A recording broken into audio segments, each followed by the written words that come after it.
तर मुंबईत coastal road प्रकल्पाचं काही क्षणात मुख्यमंत्री आणि दोन्ही उपमुख्यमंत्र्यांच्या हस्ते लोकार्पण होतंय।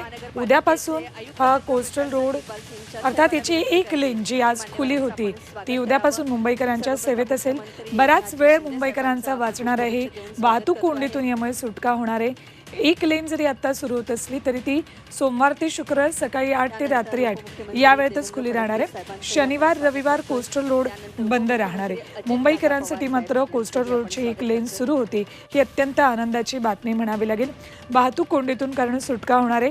महापालिकेनं या कोस्टल रोडची उभारणी केलेली आहे। वाहतुकीसाठी एक बाजू याची खुली होते त्यामुळे प्रवास थोडा सुखकर होणार आहे। दक्षिण मुंबईतील परिसर व्यापार या दृष्टीनं हा कोस्टल रोड अत्यंत महत्त्वाचा मानला जातोय। ठाकरेंचा हा ड्रीम प्रोजेक्ट मानला जातोय।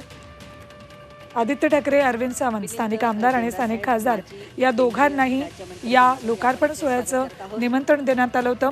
त्यामुळे आदित्य ठाकरे येणार का, जर आले तर मंचावर एकनाथ शिंदे आणि आदित्य ठाकरे हे शिवसेनेत दोन गट पडल्यानंतर पहिल्यांदाच समोरासमोर येतील अशी चर्चा होती। मात्र आदित्य ठाकरे, अरविंद सावंत या दोघांनी या लोकार्पण सोहळ्याला येणं टाळलेलं आहे। खरं तर ठाकरेंचा हा ड्रीम प्रोजेक्ट मानला जात होता त्यामुळे आदित्य ठाकरे येतील का याची उत्सुकता होती, पण आदित्य ठाकरे यांनी या कार्यक्रमाला येणं टाळलेलं आहे। तर मुख्यमंत्री, दोन्ही उपमुख्यमंत्री या कार्यक्रमाला उपस्थित आहेत। त्यांच्या उपस्थितीत लोकार्पण सोहळा होतोय। आदित्य ठाकरेंनी अखेर या कार्यक्रमाकडे पाठ फिरवलेली आहे। मुंबईतल्या कोस्टल रोडची एक लेन आता काही क्षणात त्याचं लोकार्पण होत आहे आणि उद्यापासून ती सेवेत असेल। उद्यापासून शुक्रवारपर्यंत सकाळी 8 ते रात्री 8 वाजेपर्यंत कोस्टल रोडची एक लेन सुरू होती।